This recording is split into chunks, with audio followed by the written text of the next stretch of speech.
To a fire at the Pinehurst Apartments this morning. You can see a lot of smoke. Several units were damaged. Part of the roof collapsed out there.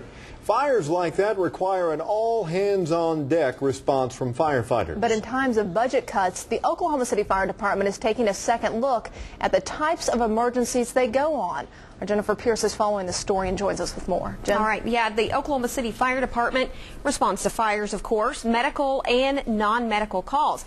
Now, the question is, if they cut back on some of the calls they go on, will that save money or will it put lives at risk?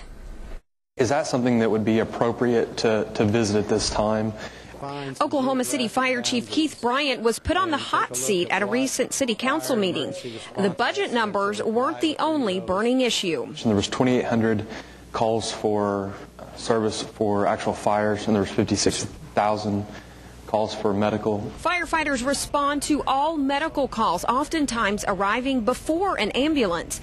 They aren't sure if it's a true emergency until they get there. You could look at those and say, well, that was unnecessary. Well, we didn't know it was unnecessary a lot of times until we get to the scene and see what the situation truly is.